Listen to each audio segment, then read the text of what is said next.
So I'd say the first word that describes the first half of the year for me is intentional. And I think when people hear the word intentional, they often think that it means like, slow living and closing your eyes and doing breath work. And it's actually been the opposite. It's just been intentional with everything that I'm doing in my life. And in terms of the second half of the year, funnily enough, I'm someone who likes to kind of label my birth years. So it's my birthday next month, and the word is going to be groundedness. I want to step into 30 as a grounded version of myself. And when you use the word grounded, like practically speaking, what does that most mean for you, especially at this stage of life? Because you're at a different stage of life than I am. And when I think of a lot of words have different meanings or emphasis based on the stage of life. But right now, when you say grounded, what does that mean? And what will that groundedness address that maybe you're currently struggling with or that you think may not be perfect yet? Yeah, I think that's a really good question. I think for me personally, again, each to their own with their particular word. I never thought that I would associate myself with being grounded. And Will, we've had a conversation before, right? I've got buckets full of energy and enthusiasm, and I'm constantly speaking, and I can go a million miles an hour. So why is it like that I've chose the word groundedness? I think for me, it's because I've realized it's more about being coherent in self, and it's sticking to what you know to be true. So I think, especially because I'm turning 30, that's probably where, like, I could have used the phrase growth spurt as well. I feel like my brain is just doing the rounds. And yeah, I think for me, I just imagine it as someone who's just very coherent in who they are, what they stand for, and kind of consolidating that. So I talk a lot about this, Will, and I think you've probably seen it on LinkedIn. Everybody's telling you to reinvent yourself and rebrand, and I'm quite the opposite. I say, reconnect with yourself, and then more recently, I've been saying, consolidate who you are, rather than trying to then build another version of yourself. Yeah, makes sense. And of course, you're entering a phase of life. I seem to remember 30 like it was yesterday, but it was 20 years Mhm. ago. But I mean, it literally time, and they say the older you get, the more time flies, and it's absolutely true. One of the things that I've come to grips with lately is, and you mentioned how intentionality was your word for the first half of the year, is that it's easy to be susceptible to trying a bunch of different things or feeling like you have to do everything. And Mm, I think for me, the key as I'm moving into, and I would say this was true when I was moving into 30, but it's especially true now. I'm having to scale back and say, what, of course, I can do a million different things, but what should I actually be doing? So I love this idea of intentional. And I also love how it's not different. I mean, groundedness is kind of a continuation of that intentionality. I think that's fantastic. When you and I were talking recently, you were talking about this dream, this vision that you had to bring life coaching to residents of major apartment buildings in a major city. Tell me more about like how that thought came about and what you're doing now to pursue it. yeah, it's actually really funny. So, with all transparency, the reason why I think I've been very intentional this year is because the year before was quite destabilizing in many ways. I found it, very difficult. And my only goal for this year was I don't want to get burnt out, right? So hence why I've been really intentional with, not just my work, but my health and how I live. And I just didn't want to get to that point again. And funnily enough, I decided to move buildings about a year ago. And I remember looking at the website, and I think I saw something that said well-being on site or well-being support on site. And I was like, oh my gosh, does that mean there's like therapy included? Like, that's amazing. We're paying a lot of money for our rent anyway. For a lot of people in Manchester who live in these resident buildings, they're paying quite a lot of rent. So to think that, that's included in the amenities. And I remember thinking, well, if they've, decided to bring on site support for therapeutic purposes, they hadn't, by the way, it was my kind of misperception. I could be like the resident life design coach, and it was an idea about 12 months ago. And like I said, it was very tough last year. I was recovering from burnout. And when I decided to kind of lock back into my business, but do it in a more sustainable way, I had to start thinking, like, okay, how can I do what I love to do, which is to impact people, right? To help them design a life that they love and design a life that they fit, that fits them, should I say. But how can I do it without overextending myself, without burning out, and also being paid well for it? So I really needed to kind of think about, okay, what space could I sort of offer my service in where, you know, I guess an organization or a business could pay me, but I could still make the impact. And 6 months ago, I started talking about this with one of the events girls in my building, but I never went into it with the idea of, I just want to do like a workshop, because that's what I was actually coming away from, like just doing all these workshops and one-off things here and there. And I really wanted to kind of create this as a development program. And the reason for that is my first career, funnily enough, I was in sales and marketing, but it was a management development program. So I've always been very interested in like development and growth and progression and all these different things. Hence, probably why my second career is very much coaching, workshop, speaking, etc. So I had this idea, but I needed to frame it differently, because otherwise she would just think that I just want to come and run like a one off event. And my understanding of development, it's not just a one off event, right? You can go to an event, though, you can be impacted by one thing that somebody said, but true development, it's ongoing, it's recurring, whether that's depending on how long you want it to be for. So, anyway, amazing girl, she really saw my vision. She was like, oh my gosh, yeah, like nobody's done this. Like, and I was like, yeah, nobody's done this. Like, this building could be the first. Like, we were making each other really excited. Now, it's taken about 6 months to actually do my first pilot, which is coming up in August, right? Hmm. And it's really interesting, because a year ago, I don't think I could have waited for 6 months for something to kind of come to fruition. And Will, we've spoke about this. I have raging ADHD, right? So I like to build things and I like to create things. And then I see other things and I want to build and create those things. So it's been such a journey for me to not only explain a concept that doesn't exist yet, right? In the UK, I don't know whether, I'm sure in America, you guys are so much further ahead. But in the UK, these buildings, they've all got a gym, maybe a rooftop bar. They have like some events like paint and sip and pizza and cheese and wine night. And again, nothing wrong with that, right? We all need those social events, but nobody has this thing that I call now, which is resident development. So even, Will, if I'm really honest with you, since our conversation, which was only a couple of weeks ago, I have made a lot of headway in regards to this concept. I've spoke to a lot more like operators and, developers and resident general managers. I feel like I know everything about property now, which is, again, part of the ADHD deep dive in.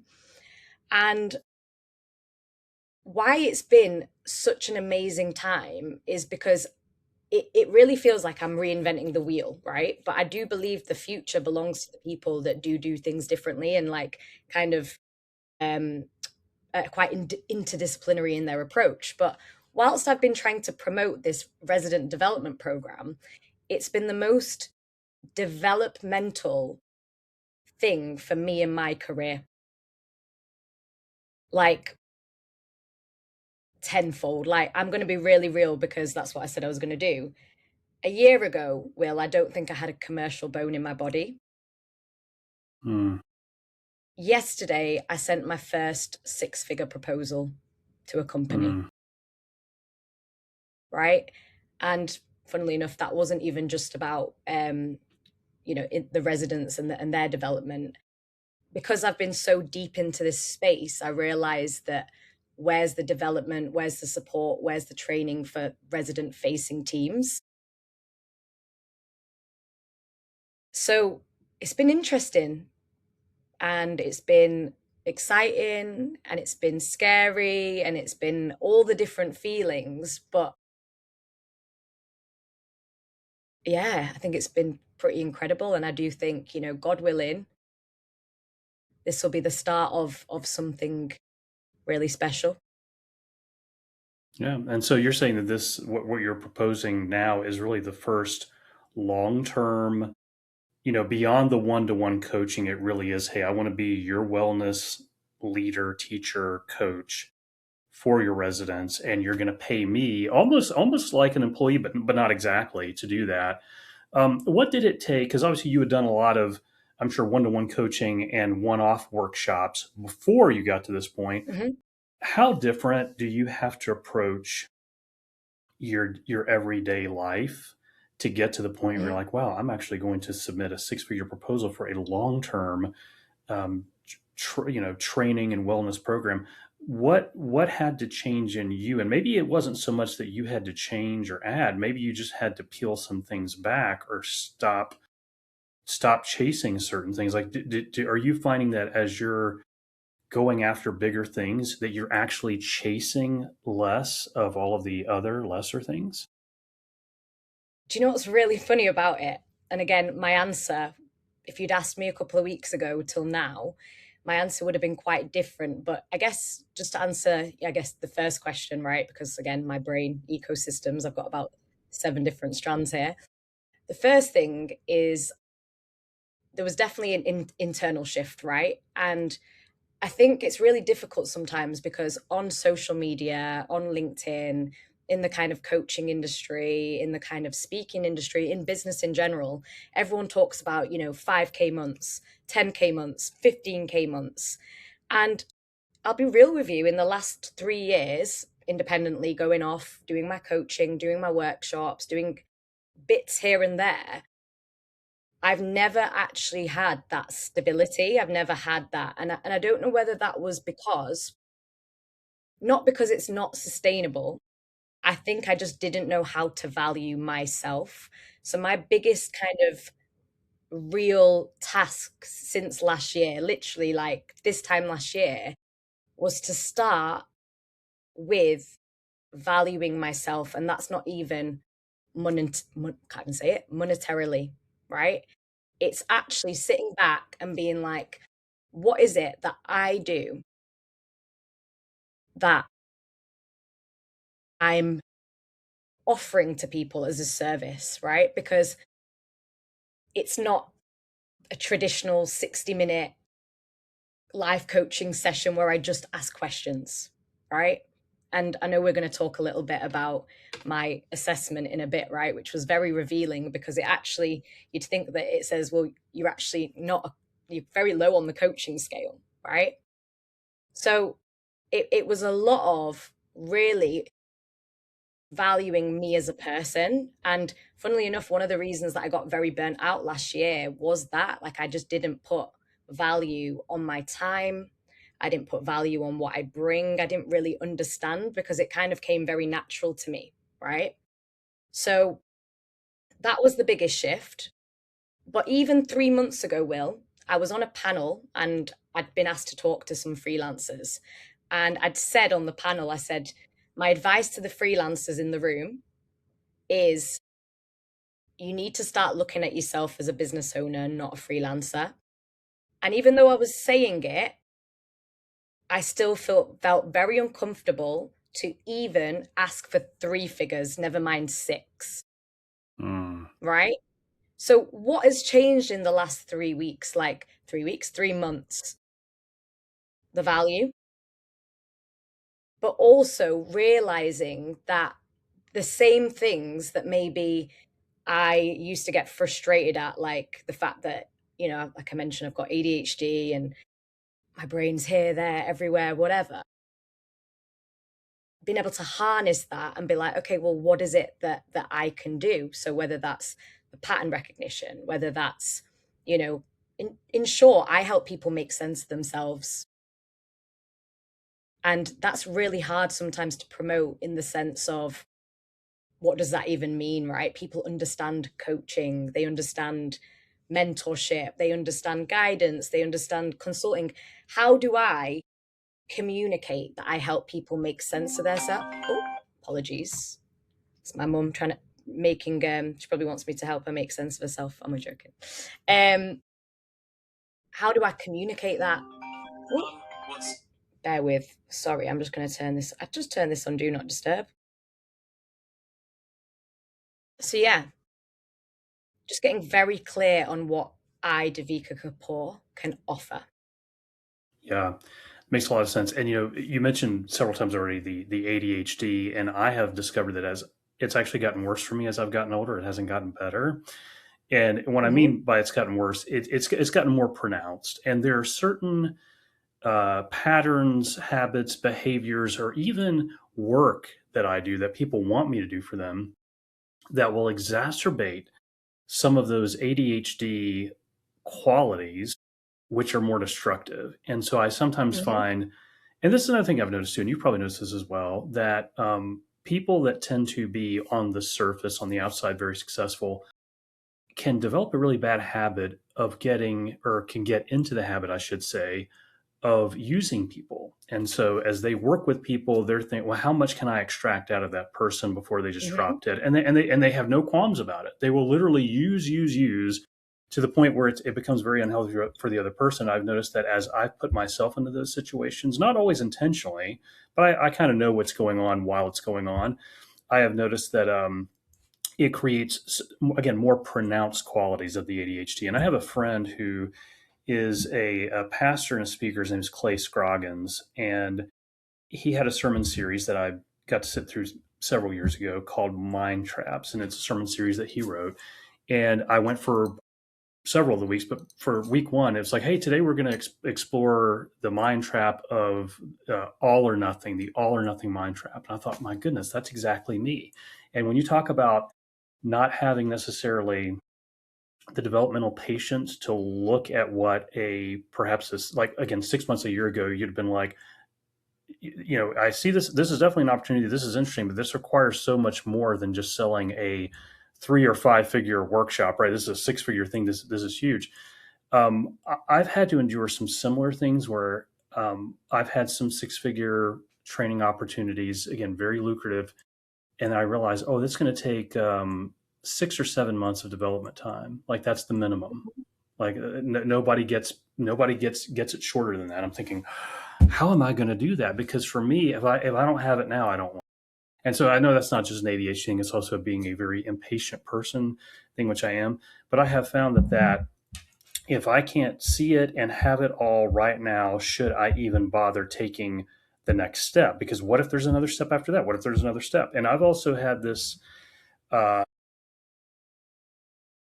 hang up at times where sometimes I won't move past the next green light if I don't have confidence that the next green light, the next green light, like the next 10 lights are also green. Like, I don't want to Mm-hmm. go through a green light, like, oh, I got to stop at this one, got to wait for it to turn green.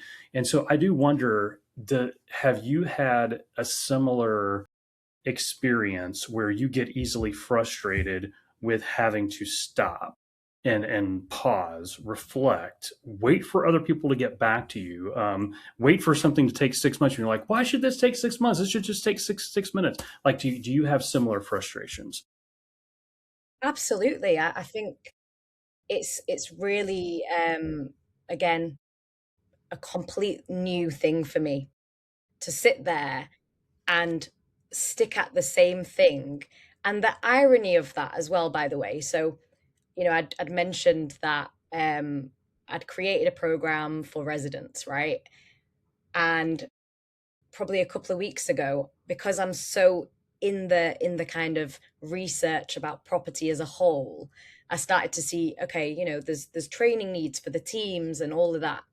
And I actually, for the first time, like, I, again, someone who thinks in ecosystems, so I'm already thinking about, oh, this could be like, I've already started thinking about conversation cards, right? Which has got nothing, I've not even been paid a penny right now, Will. And I'm already thinking about this could be like an evening by design and conversation cards. Like, I can map it all out, which is weird because I'm actually not visual. So it's just words and thoughts and things like that. But I I do think that this has been such a lesson for me that if I really want to be this grounded person, if I really want that sustainable ambition that I talk about, then this is like some of the lessons that I need to learn, because nothing great comes easy or quick. And even though like people talk about in business, like speed is so important, I agree. Like I needed to. That's actually why I started talking about it on LinkedIn more, because I thought, you know what, like I can't be the only one who's thinking this, like, or maybe, eventually someone's going to be like, okay, we need to do something different. Do you know what I mean? And part of the kind of digital landscape we live in is that if you can actually just document that you've said that, an idea that it's there. And funnily enough, what I kind of see for my vision and my future is genuinely getting paid to share my ideas, whether that's through resident development, property, whether it's through a book, whether it's through coaching, whether it's through speaking. I just want to share my ideas, in short. Like, and I don't mean that in a egotistical way, as in like everyone needs to listen to me, I've got something great to say. No, I think, again, going back to that value piece, I'm a perspective shifter and I always have been. And that's not, a new thing. That comes from 16-year-old me writing poetry, 16-year-old me trying to make sense of the world, 16-year-old Mm, me wanting to kind of put my own positive spin on things. Like the clues were always there, Will. Does that make sense? mm, So as much as, yeah. yes, 6 months, it is a long sales cycle, like I'm learning that people with budgets and people who can sign off, it's so slow. But in the meantime, I'm thinking, well, I've been waiting 30 years nearly to get to the point of even having this commercial backbone, should I say, or whatever you want to call it. And that in itself, it's not even the money, Will. Like, and this might sound crazy, right? But I actually don't really have that much like financial intelligence, right? When things come in, they go out. And I think with things like Apple Pay, it's a disaster. Like I've just bought a premium membership for Riverside because we were trying to make sure that my screen was 4K. I probably will forget to cancel that and I'll get like a Mm, 24.99 payment in 2 weeks. Does that make sense? But mm-hmm, I'm not worried about that. I'm giving myself grace for that. I'm giving myself grace for the executive functioning side of things that I struggle with. And I'm just doubling down on the things that I'm just phenomenal at. And I think that's kind of my approach when I'm coaching and I'm, running these workshops. I used to say that if somebody was in a workshop with me, they would leave feeling like the best thing since sliced bread. mm, But that's very easy to kind of look at and be like, oh, so you're a motivational speaker. And I'm like, no, I'm not even a motivational speaker. Like, I will share a concept, I'll share an idea. Somebody might say something like, well, yeah, but like I'm a failure. And I was like, and I like to challenge and I like to have that kind of back and forth rapport. And like, I think what's really nice is, regardless of whether it's coaching or workshops, whatever, is when people say, I never really thought about it like that. I was, and I'm like, well, I'm glad that you are now. And like that's kind of the reframing side of things as well. Like my goal is not necessarily to just make somebody think something, it's to give them perspectives and possibilities and different ways of thinking about things. So in short, I don't even know what's happened, Will. Like honestly, like I maybe, but I'm very grateful because me being able to experience this, right, means that in the future when I'm speaking to other entrepreneurs or freelancers or business owners that do feel the same, by the way, like a lot of people feel the same. A lot of people don't know how to price themselves. A lot of people don't know like what their value is. A lot of people, like I know that from the work I do with people, like we kind of miss our own greatness, should I say. But talking about what you said about like the reflection thing, that's how I've been intentional this year. I've spent more time in reflection and thinking and in my own space than I did previously when I was running something here, doing this, doing that, doing this, doing that. No, I actually invite spaciousness into my life because that's what I need. That's how I operate. Someone else needs to just be doing X, Y, and Z, and like that's how they get inspired. Mhm. I need to sit there and think. Yeah. Something you said reminded me of something that I think you might find helpful for yourself when you talked about valuing yourself, and you were specifically thinking about, what you charge people, what you're willing to charge people, what you believe people are willing to pay you to share. And in your case, what would the ultimate ideal scenario would be to share your ideas, to be that thought leader. There's a saying that, people get tired of getting paid for what they do. They want to get paid for what they know. But what you're talking about, it goes a step further, which is I want to get paid for what I think, or for how I think even, and share that. I think that there is an online business marketing guru of some kind, and I cannot remember who it was that said this, but I heard this online in the last probably year or so, and it really changed the way that I thought. So when I talk about having the patience to endure a long sales cycle, whether it's 6 months, or like I said, a long sales cycle for me, maybe 6 days. Like I don't even have the patience for something to take that long to materialize. But there was someone who said, forget price. Like, let's say all things are priced the same. Let's say this one business idea is 5 grand, and this other one is 5 grand. He said, if you look at it this way, which is generally speaking, the easier it is to deliver something. That is whichever. Okay, there's two $5,000 things. One of those things is super easy for you to personally deliver. The other one is, well, it takes quite a bit of work. In fact, once you add up all the time you spent, you've probably made minimum wage by the time it's all said and done. The sales cycle, typically, like not all the time, but probably 80% of the time, the sales cycle for something that's super easy for you to deliver at that price takes longer.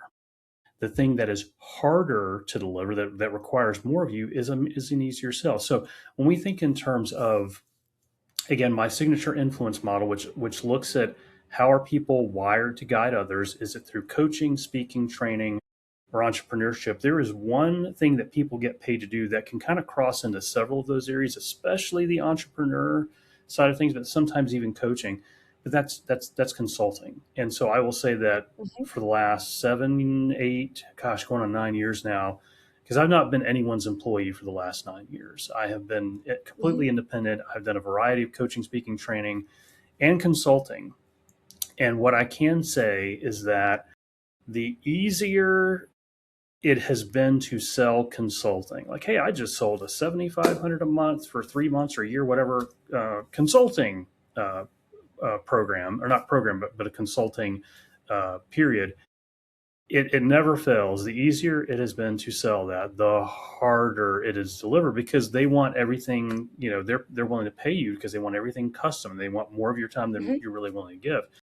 On the other hand, I could take a product that is the same amount of money over that period of time, mhm, and it takes longer to sell, but it is so easy to deliver. Like in the case of training workshops, do 10 over the course of 6 months, get paid six figures for it. And I'm literally just showing up in a location and talking and doing my thing. And then I go have dinner and leave. And I come back and do it again like a few weeks later.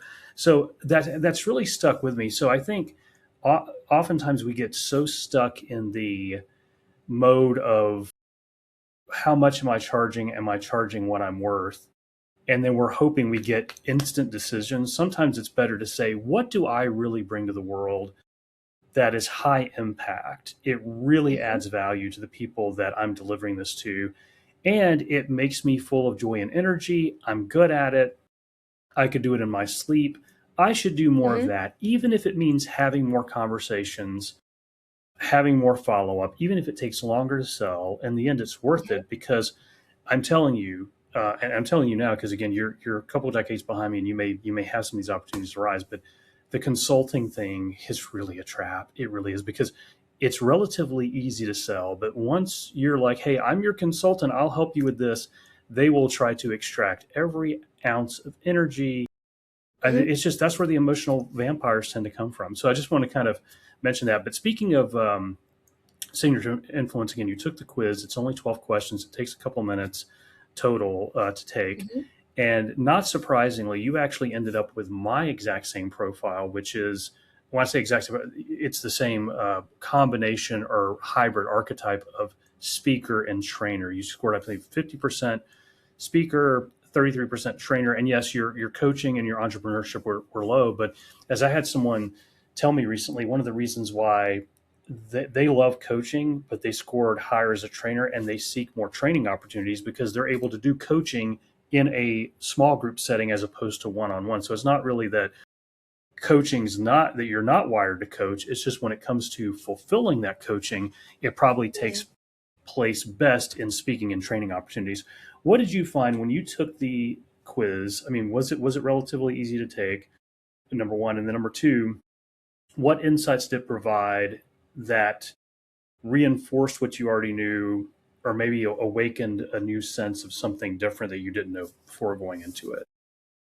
Yeah, I mean, I really enjoyed the quiz. I think very on sort of brand for like what I really enjoy, right? So like my whole kind of first stage of like my kind of framework is very much about understanding yourself and understanding how you operate, how you're wired. So again, I've heavily thought about that in short, but it's really interesting because when I saw that coach actually came up as like 8%, I was like, I wasn't actually surprised. But I think what's kind of difficult as well, and I'm sure you've been there as well. When you do quite a lot of different things and it is quite interdisciplinary, it's really hard to kind of create a phrase that other people would also understand, but also that you don't sound a little bit woo woo. So you talk about consultancy. I have obviously, on my profile, I talk about being a consultant, but I actually said to my partner, I said, well, the type of consultancy that I feel like I'm offering is all about development, right? So I've actually just upgraded my bio to say life design coach and human development consultant, right? So Mm. I know Hmm. that regardless of the industry, somebody could plug me in. And if it's about development, I'm there. I've got a lot of intel, I've got a lot of knowledge, I've got a lot of, genuine excitement about how it all works. And I don't just mean like training your teams. I'm talking about like the systemic level of change. And I think, like, especially looking into property, right? For example, I've realized so much, like, I've uncovered a lot from my own research. So yeah, I think I wasn't surprised. And, but it's got me thinking, like, how do I want to? I think that's the question. That's the thing I've struggled with over the last couple of months. I've been like, on Claude. So what is my title? What is my when people ask me at a networking event, what do you do? And one of the reasons why I used the word life design coach originally was because, yeah, I really, take a lot from sort of design thinking, and it really is about designing your life. But I just felt like I didn't want to be put into the life coach bracket because I feel like people already assume you are a typical Instagram online life coach. There's nothing wrong with being a Mm. life coach, guys, but I just didn't feel like that fit. And then I'd say I'm a life design coach, and then people would naturally be curious and be like, life design? And I was be like, yeah. And they'd be like, and I was like, I help people redesign their life. And then I would kind of expand a bit, if people are going through transitions, pivots, etc.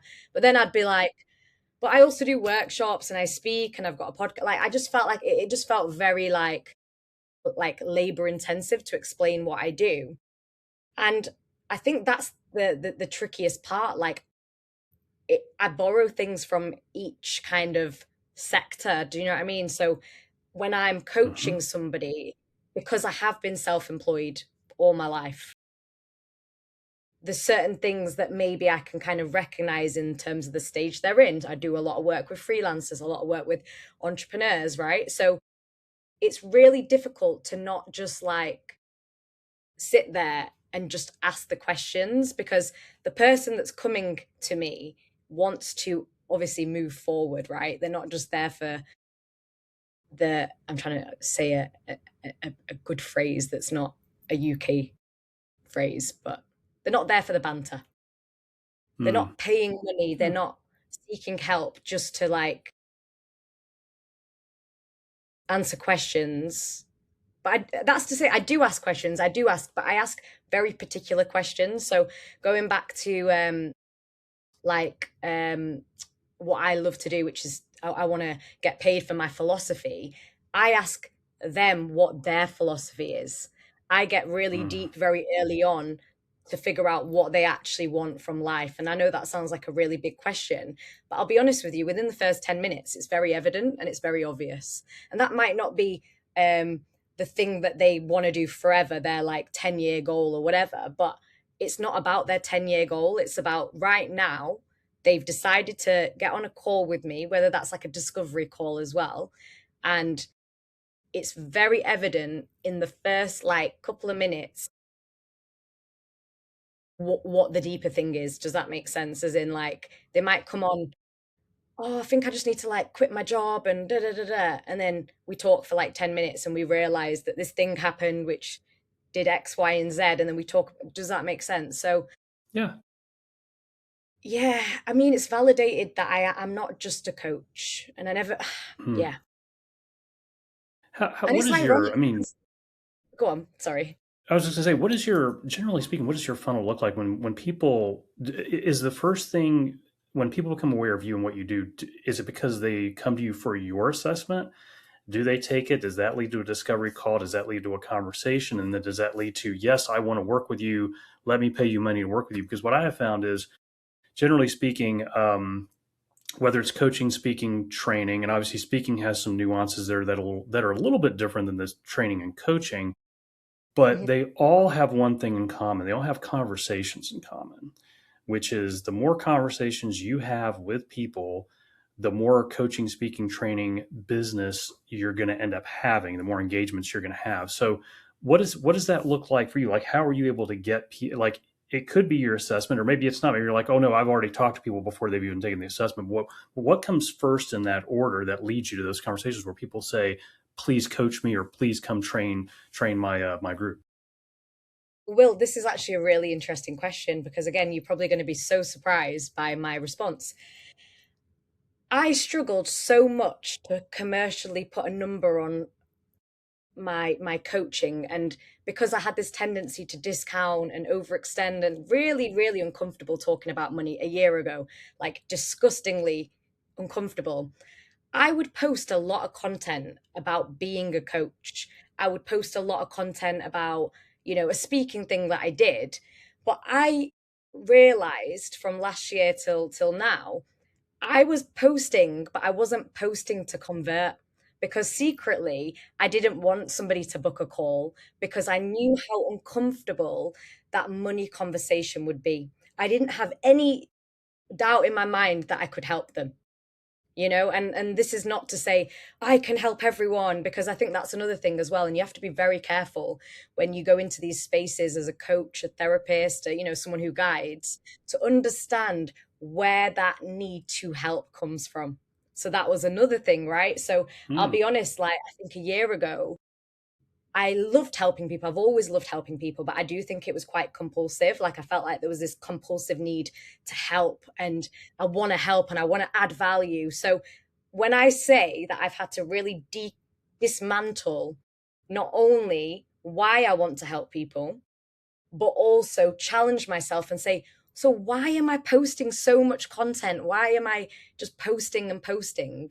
But really, I don't have any kind of funnels set up. And I think I'd, made myself believe that the reason that I didn't have funnels set up was because I didn't want to be like a typical Instagram coach. I'd convinced myself that, oh my God, I don't want to do that whole link in my bio thing. Like, oh no, if they, I convinced myself in reality, I wasn't comfortable having conversations about money. And I was very likely to just end up discounting everyone or like overextending. So kind of came hand in hand. But as I mentioned, I decided to lock back in on my business in March, and I really had to like confront some of these things. And I really had to sit there and say, okay, out of all the people I coached last year, genuinely, how much did they pay me? What happened? How many sessions did we do? I really had to actually sit there and do what I don't like doing, which is, looking at the small details, but they're actually the big details. And it was very confronting. I was like, heavily discounted. And then what I Mm. realized is the more that happened, the more that I felt, I think you mentioned the word extracted. I felt taken advantage of. I felt like, I'd been disrespected. I really like had a very sort of negative view. And it almost made me think, do I even want to be a coach? Even though I know that this is my God given purpose to share my ideas, to help, to do everything I'm doing.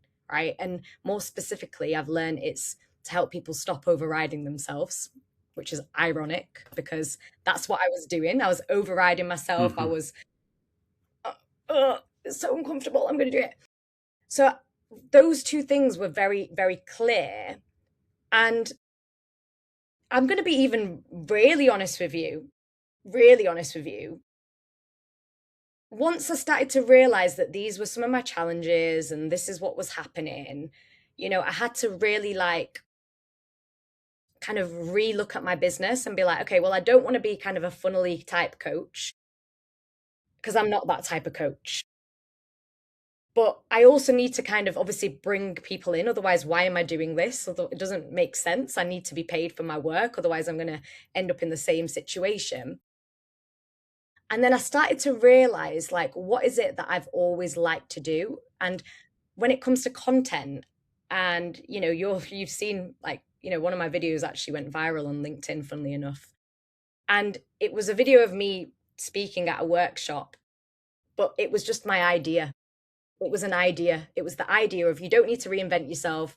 You don't need to go to Bali for 3 months to find yourself because that's not feasible for everyone. So it's all my ideas that I've learned over the last 3 decades that I keep learning. I just started to share them and people would resonate. But the difference, right, was people would resonate before and I'd want people to resonate, but I didn't have it in my mind that I'd wanted them to convert.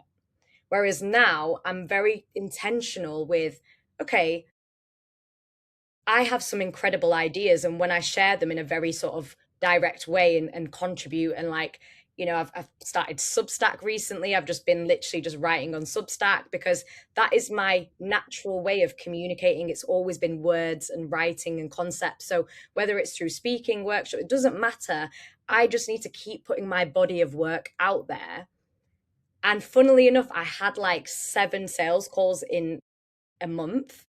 And the first three, if I'm really honest with you, I would like to say I completely fumbled because I still went in. I was so like, oh my gosh, like three people, oh my God, 3 people in a week. Like this was like crazy because I've kind of, now said I've got the link there. So nothing too crazy, just the link. 3 people booked on.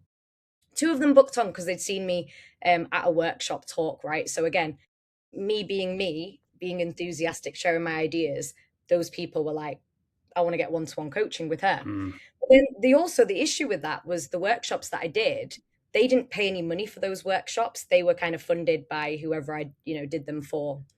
And that was like a whole nother thing that, people are coming on discovery calls after not paying anything. And there's that whole, conversation about, oh, you need to like, they need to kind of get a low ticket item and then a mid ticket item and all of that. And I was like, oh God, am I going to have to learn that? And like, it's a lot.